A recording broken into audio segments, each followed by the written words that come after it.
Bismillahirrahmanirrahim. Assalamualaikum warahmatullahi wabarakatuh.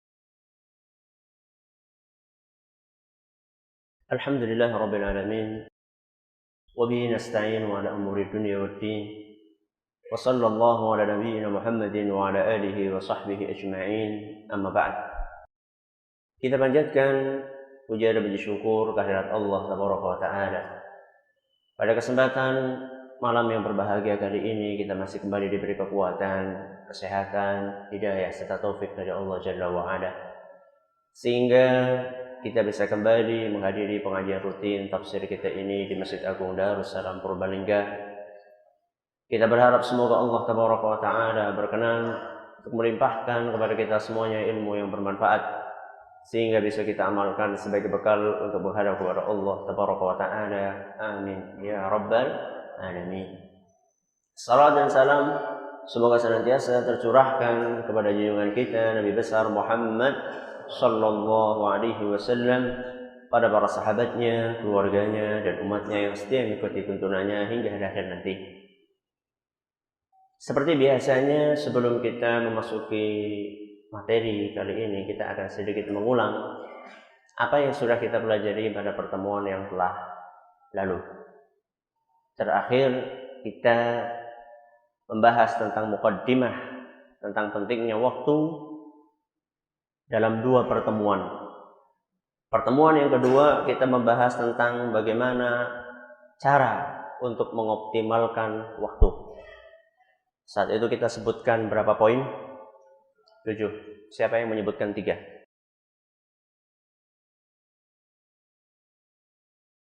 Ya, 2. Ya. Ya, bagus, silakan. Berikutnya 4 poin yang terakhir. Sudah disebutkan 3, 4 poin yang terakhir untuk genap 7 poin. Monggo.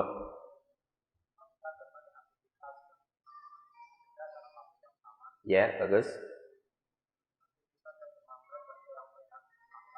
Ya,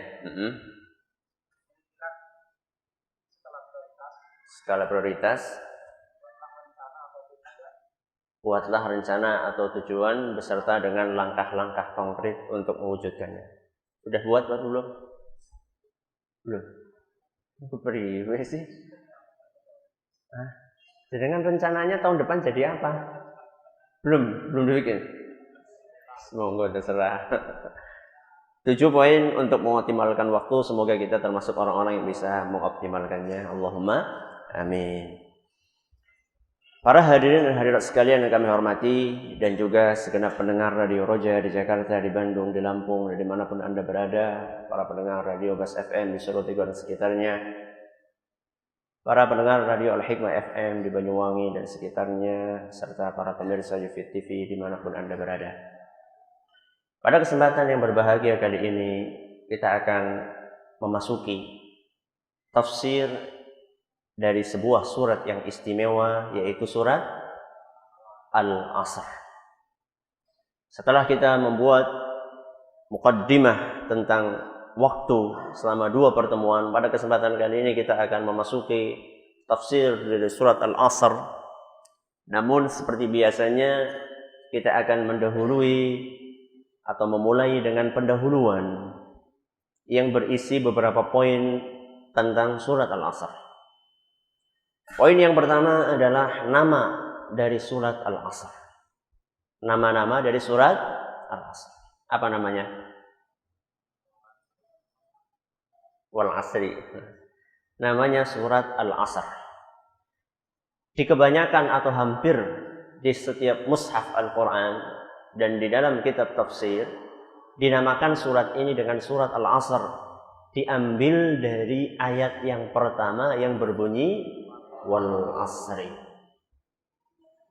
Dan sampai saat ini saya belum menemukan nama lain dari surat Al-Asr ini. Karena keterbatasan ilmu yang kami miliki, baru ditemukan 1 nama, yaitu surat apa? Al-Asr. Ini poin yang pertama. Yang kedua, asbabun nuzul. Sebab diturunkannya surat Al-Asr. Poin yang kedua ini juga setelah dicari-cari juga nggak nemu. secara khusus asbab nuzul ini belum ditemukan.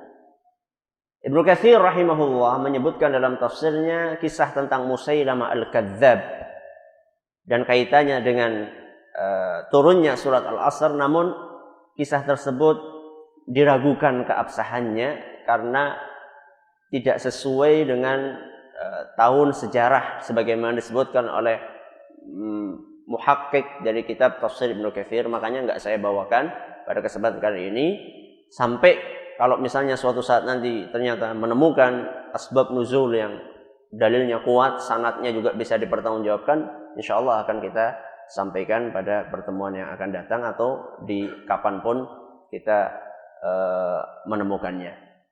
Ini poin yang kedua, asbab nuzul. Poin yang ketiga, keutamaannya.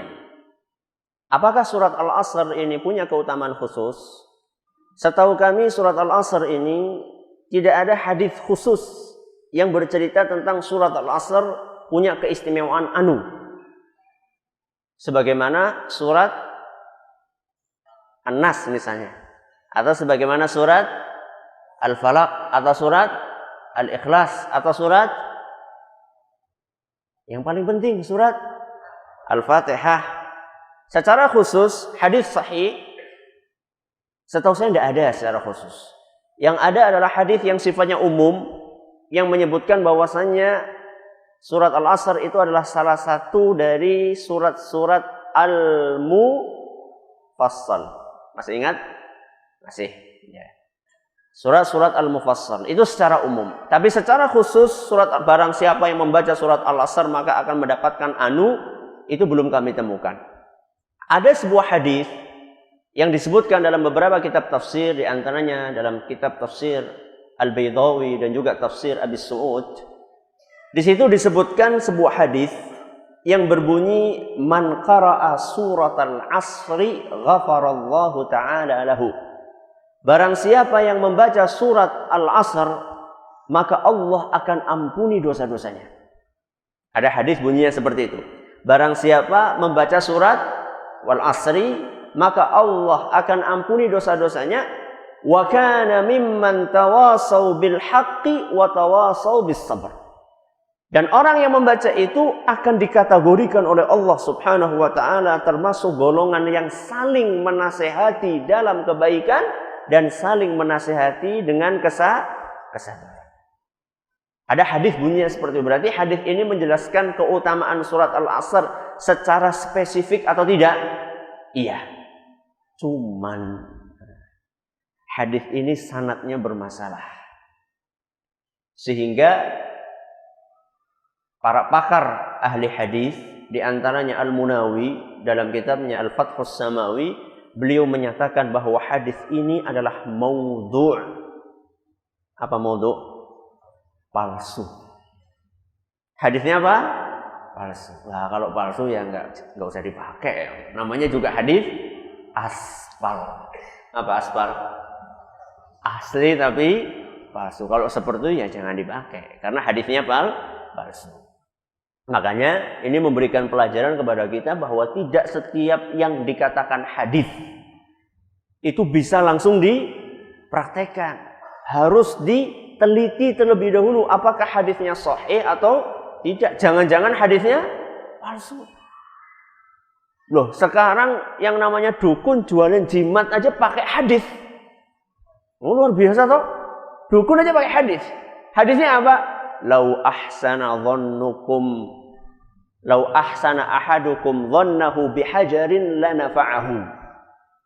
Hadis itu bunyinya, seandainya kalian wahai para manusia itu berbaik sangka kepada sebuah batu,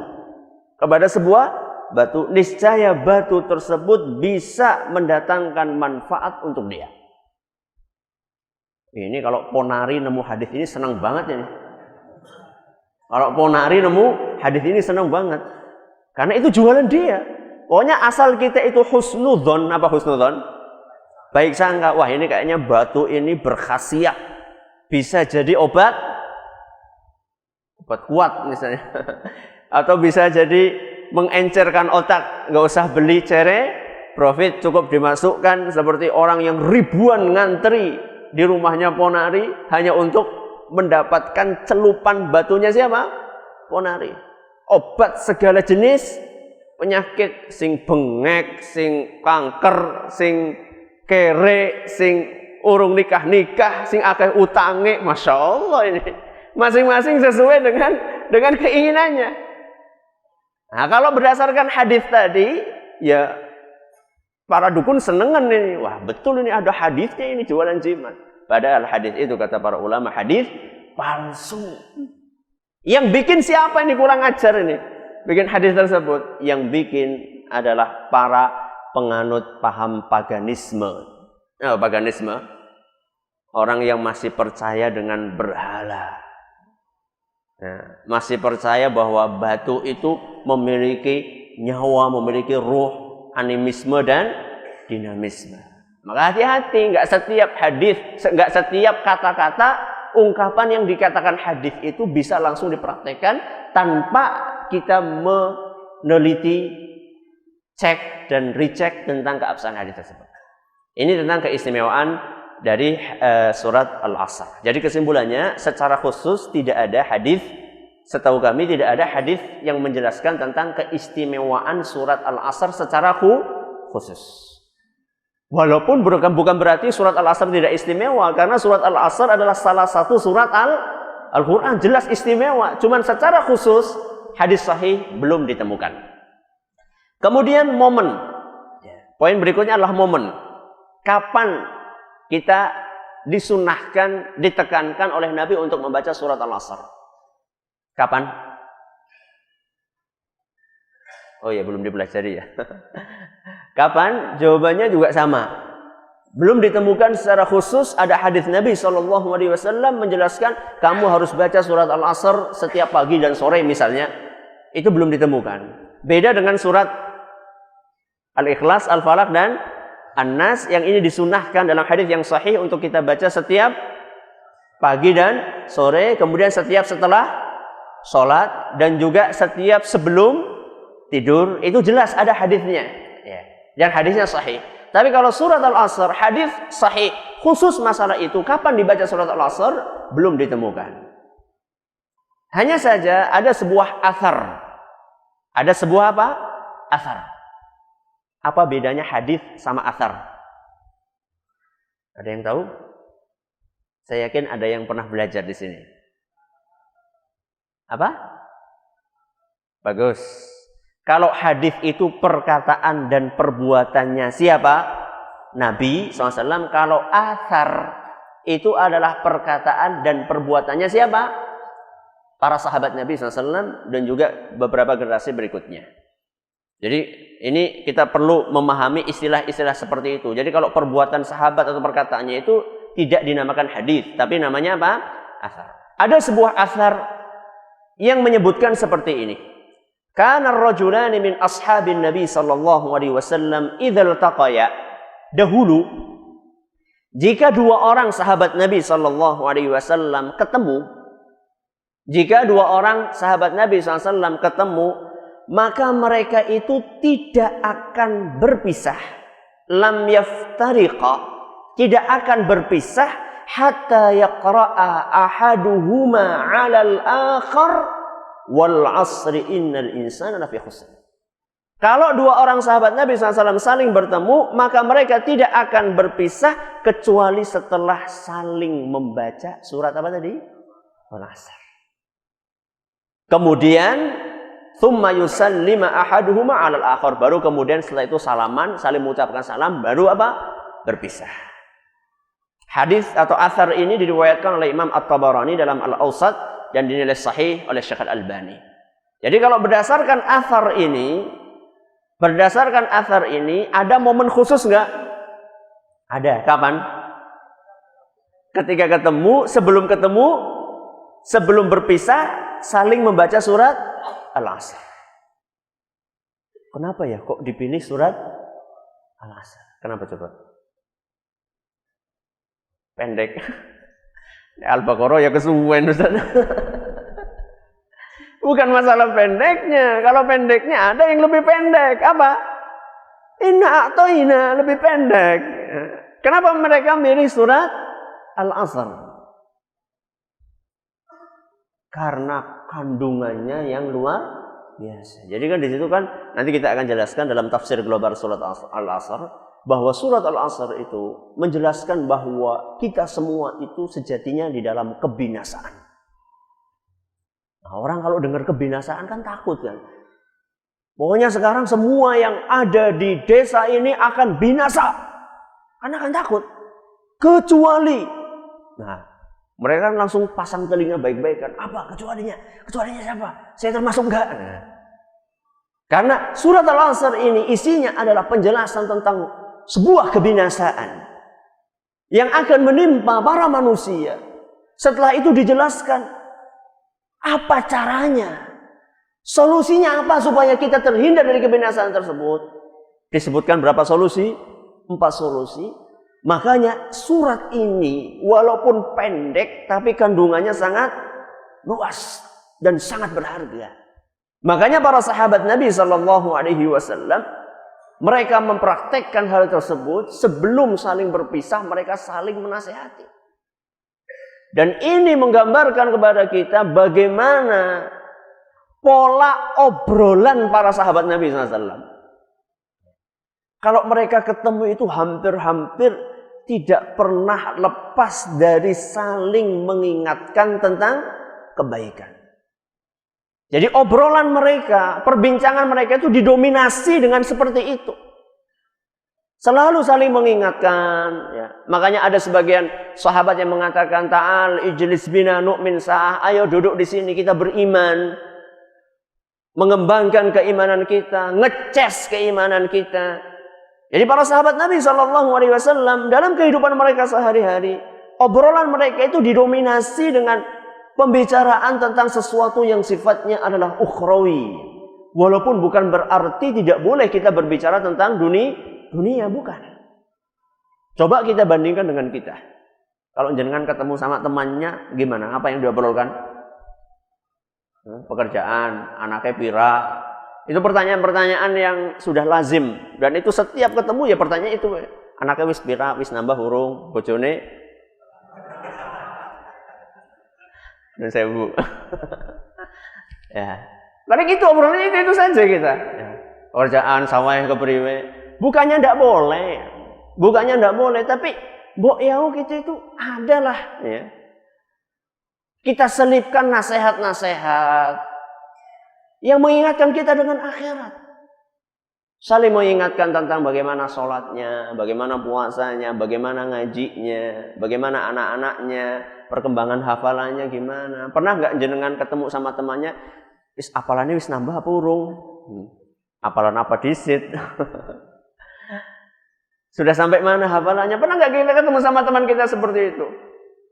Mungkin teman kita kalau ketemu sama kita tanya itu dia bingung. Dia mungkin melongo wong gitu ngomong apa genah teman. Kebalik ya. Kondisinya terbalik. Kalau dulu para sahabat Nabi SAW obrolan mereka didominasi dengan sesuatu yang mengingatkan dengan akhirat, sebaliknya kita obrolannya didominasi dengan sesuatu yang sifatnya duniawi. Padahal Nabi kita SAW dalam sebuah hadis yang diriwayatkan oleh Imam Ahmad dan hadis ini juga sahih oleh Al-Albani. Nabi kita SAW mengingatkan majalasa qaumun majlisan fatafarraqu an ghairi dzikrin. Seandainya ada sekelompok orang duduk-duduk, kemudian mereka berpencar, berpisah tanpa berzikir, mengingat Allah sedikit pun di dalam majelis itu. Pernah nggak kita seperti itu? Ketemu sama teman kita, setelah itu kita berpisah tanpa sedikit pun dalam pertemuan itu mengingat Allah. Pernah nggak? Pernah atau sering? Sering. Dengar apa kata Nabi SAW. Kalau seandainya ada orang ketemu, duduk, ngobrol, kemudian setelah berpisah tanpa ada sedikit pun mengingat Allah di dalamnya, illa tafarraqu ala mithli jifati himarin. Kata Nabi SAW, maka orang tersebut meninggalkan majelis itu seperti meninggalkan di situ bangkai keledai. Artinya apa? Artinya nggak berguna. Nggak berguna majelis tersebut. Meninggalkan bangkai keledai, mending kalau meninggalkan sesuatu yang berharga. Nggak berharga sama sekali. Panjenengan mau dikasih? Ya nek wis mateng, nek disembelih wis mateng ora apa-apa. Ini batang, bangkai keledai. Kemudian kata Nabi SAW, wa kana dzalikal majlisu 'alaihim hasratan yaumal qiyamah. Dan majelis tersebut akan menjadi bentuk kerugian buat orang-orang itu pada hari kiamat nanti. Nauzubillah min dzalik. Wah, berarti nek ketemu karo rekan bisnis apa ngaji disit enggane Ustaz. Gimana nih Ustaz? Makanya ada sesuatu namanya doa kafaratul majlis. Ada doa namanya kafaratul majlis. Doa yang disunnahkan oleh Nabi SAW untuk menutup majelis. Majelis apa? Majelis apa? Majelis taklim? Tok? Ya enggak, setiap majelis. Setiap majelis. Majelis apa lagi selain majelis taklim? Majelis kumpulan RT, betul. Majelis apa lagi? Rapat di sekolahan. Majelis apa lagi? Majelis jagong bareng nang sawah. Iya kan, kalau jenengan di sawah istirahat duduk-duduk enggak? Duduk-duduk di situ majelis, itu majelis, namanya majelis. Itu enggak mesti harus sesuatu yang sifatnya resmi. Majelis permusyawaratan rakyat, enggak harus seperti itu.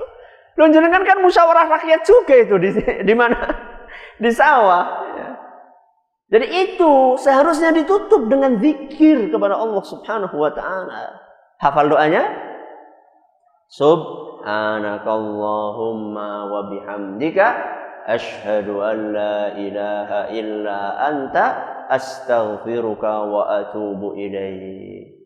Jangan nanti kalau pulang dari pengajian ini ke kantor ya.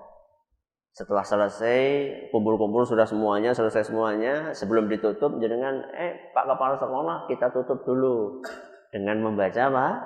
Kafaratul majlis. Sama ketika jangan jadi kepala RT misalnya, atau jadi lurah, ya, kumpul sama aparatnya, setelah selesai, ayo aja pada kelalen, donga kafaratul majlis, praktekkan, dapat ilmu dipraktekkan, supaya apa? Supaya kita tidak meninggalkan apa tadi?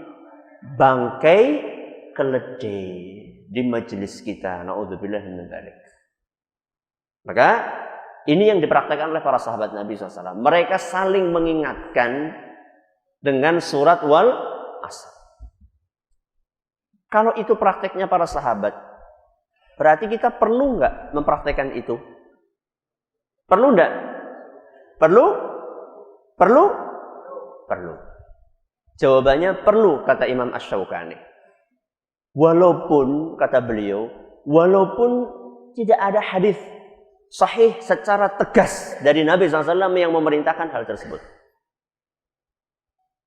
Tapi dalil-dalil Al-Quran dan Sunnah Nabi secara umum itu memerintahkan kita untuk saling menasehati di antara kita.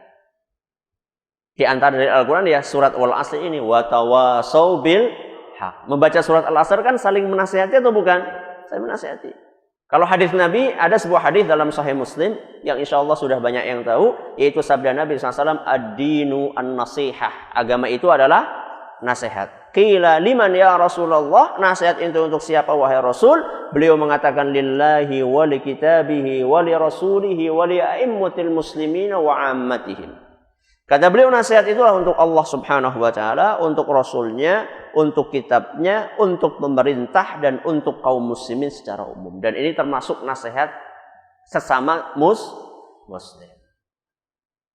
Apalagi kita meyakini bahwasanya para sahabat Nabi SAW adalah orang-orang yang paling anti untuk membuat suatu amalan yang tidak dituntunkan oleh Rasul SAW.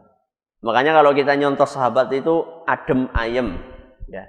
Kalau sahabat kita husnudzon, kalau sahabat kita husnudzon, para sahabat itu sangat berhati-hati. Biasanya kalau mereka melakukan suatu amalan, mereka tidak akan melakukannya kecuali berdasarkan instruksi dari Nabi SAW. Makanya kita husnudzon kepada para sahabat Nabi SAW. Tapi apa kemudian hukumnya wajib, Ustaz? Wajib enggak? Ya enggak. Hukumnya enggak wajib. Ya baguslah kalau misalnya jenengan ketemu sebelum berpisah jenengan membaca surat wal asr. Tapi orang kurma catok. Kalau bisa sambil dihayati isi dan kandungannya. Poin berikutnya. Surat Al-Asr Makkiyah atau Madaniyah? Makkiyah atau Madaniyah? Makkiyah. Satu pendapat? Tidak ada perbedaan pendapat? Mayoritas ulama, jumhur ulama mengatakan surat Al-Asr ini adalah Makkiyah. Jumhur mengatakan apa? Makkiyah. Ada riwayat dari beberapa tabi'in yang mengatakan Madaniyah, tapi tampaknya pendapat jumhur atau mayoritas inilah yang lebih kuat bahwa ini adalah surat Makkiyah. Masih ingat surat Al-Makkiyah apa? Yang diturunkan sebelum hijrah. Nah, ini definisi lebih pas daripada definisi yang mengatakan Makkiyah adalah surat yang diturunkan di mana? Di Makkah. Sebelum hijrah. Ini surat Makkiyah. Poin yang terakhir, berapa jumlah ayat surat Al-Asr? Ada berapa? 3. Wal asri ayat pertama. Innal insana lafi khusrin ayat kedua. Ayat ketiga, illal ladzina amanu wa 'amilus salihati wa tawasaw bil haqqi wa tawasaw bis sabr. Ini mukaddimah tentang tafsir surat Al-Asr dan langsung kita masuk kepada inti dari tafsir surat Al-Asr, yaitu kandungan global dari surat Al-Asr. Seperti yang tadi saya singgung di atas bahwa surat Al-Asr ini walaupun pendek tapi kandungannya sangat luas. Sampai-sampai saking luas dan dalamnya kandungannya, Imam Syafi'i pernah mengatakan lau tadabbaran nasu hadhihi surah. Seandainya para manusia meresapi, seandainya mereka mau bertadabbur tentang kandungan dari surat Al-Asr, lawasi'athum, niscaya cukup sebagai bekal mereka. Bahkan ada beberapa redaksi yang lain mengatakan dari Imam Syafi'i juga, "Lau ma anzalallahu hujjatan ala khalqihi illa hadhihi surah." Seandainya Allah Subhanahu wa taala tidak menurunkan dari Al-Qur'an kecuali satu surat ini saja. Surat apa? Al-Asr. Lakafathum. Cukup. Kata siapa tadi? Imam Syafi'i. Ada berapa surat dalam Al-Quran? Berapa surat? 114 surat. Andaikan, ini cuma andaikan saja ya. Andaikan kata beliau, yang 113 itu tidak diturunkan sama Allah. Yang diturunkan cuma apa? Surah Asr. Sudah cukup. Wah, jebule Masya Allah ya surah Asr ya. Berarti sambil nyong maca surat Asr ya apik ya. Apik apanya desit? Motifnya apa dulu? Jenengan baca surat Al-Asr, motifnya apa? Jenengan setiap hari sholatnya bacanya surat Al-Asr, motif dan tujuannya apa? Karena kandungannya yang dalam atau karena kalau baca surat Asr cepet Ustaz, kayak baca surat Inna atau Ina. Enggak tahu nih sampai sekarang jenengan setelah kita belajar surat Inna atau Ina, jenengan semakin jatuh cinta kepada surat Inna atau Ina atau bagaimana? Iya Ustaz, kalau dulu saya itu membaca surat Inna atau Ina karena cepatnya, kalau sekarang saya membaca surat Inna atau Ina karena saya memahami kandungannya. Alhamdulillah. Syukurlah. Tapi ya Acina atau Ina baiklah. Kasihan surat-surat yang lain lah ya, baca yang lain ya. Masa apalan ini guru gue top ya. Termasuk surat Al-Asr ini. Jadi Imam Syafi'i mengatakan seperti ini bukan karena suratnya yang begitu pendek, Kalau dipakai untuk sholat begitu cepat, bukan. Tapi karena kandungan yang ada di dalamnya yang luar biasa. Makanya redaksi yang pertama beliau mengatakan lau tadabbaron nasu hadhihi surah. Kalau misalnya para manusia itu meresapi, memahami, mentadabburi isi dari surat ini. Jadi bukan hanya sekedar membaca. Kebanyakan dari kita baru sekedar tataran suka karena pendeknya.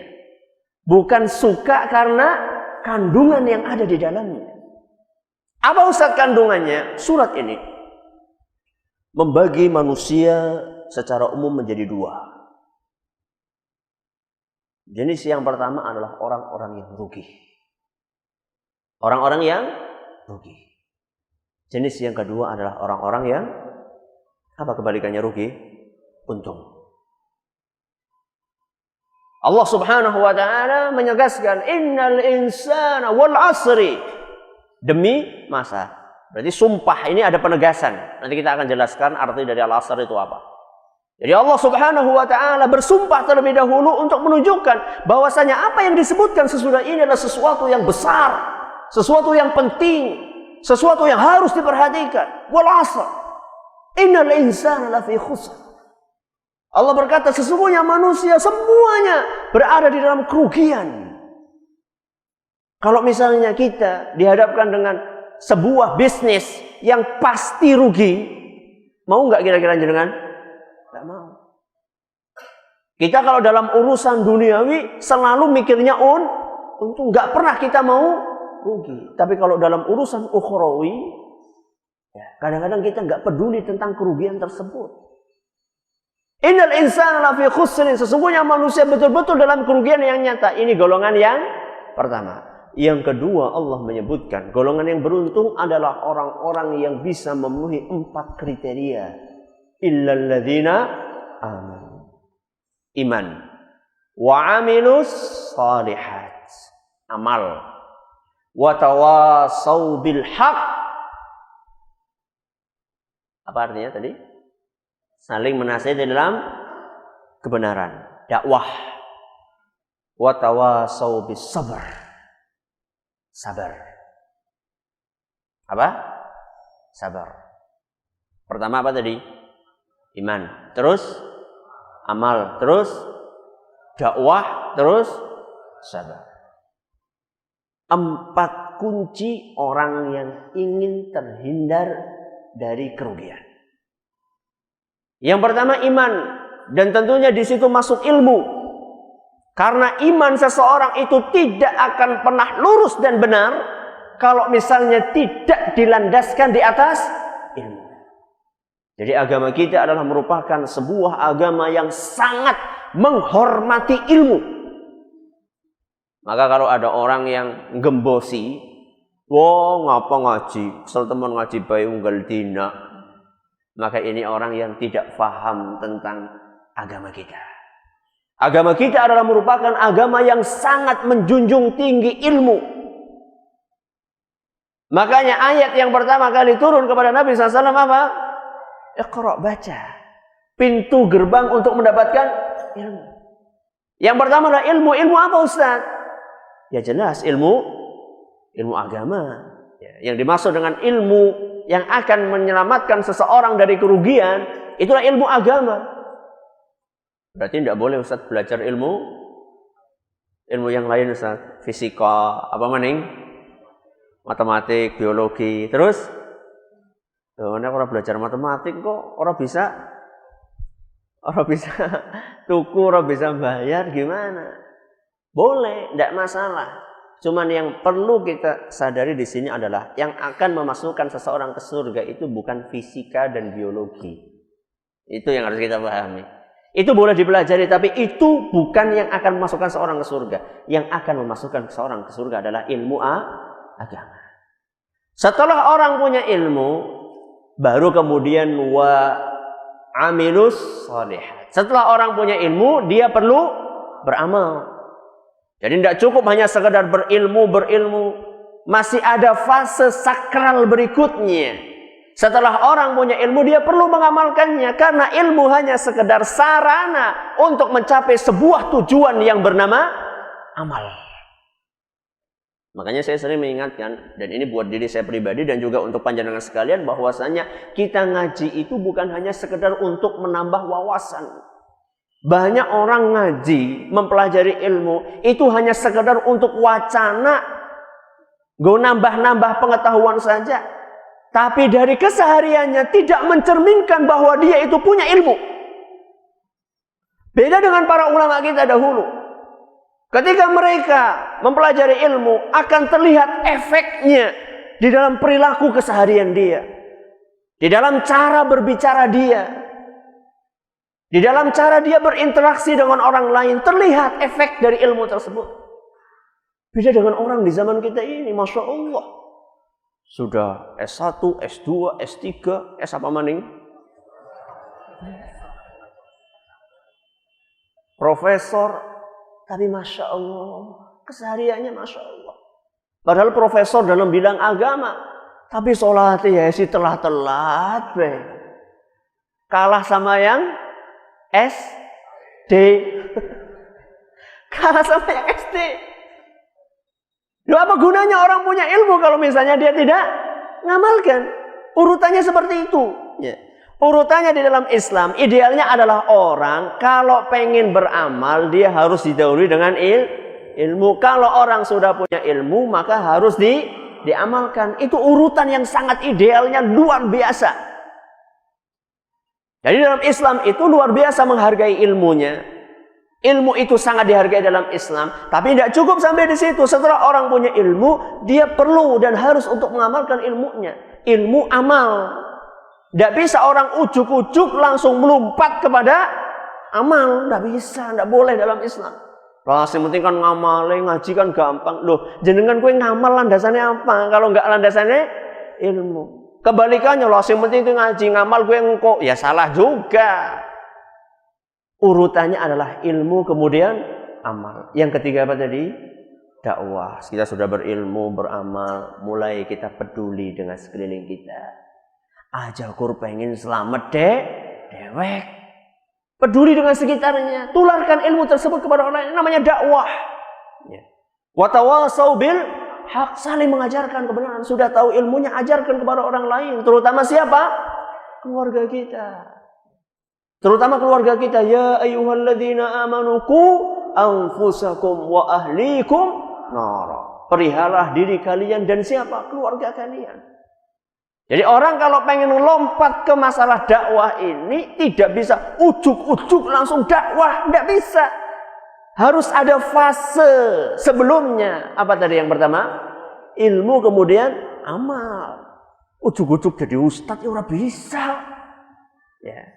Ujuk-ujuk jadi mubalik tidak bisa. Harus ada bekalnya. Itu urutannya sudah jelas dalam agama kita. Ilmu, amal, dakwah. Terakhir apa tadi? Sabar. Sabar inilah bekal kita untuk mencari ilmu, bekal kita untuk mengamalkan ilmu, dan bekal kita untuk berdakwah. Karena sabar itu akan mengokohkan kita, membuat kita tidak mudah putus asa, patah arang. Karena yang namanya mengamalkan ilmu itu berat. Banyak orang yang Masya Allah begitu ngaji itu dia semangatnya luar biasa. Tapi sayangnya cuma hangat-hangat. Mambulah tai ayam. Hangat-hangat apa?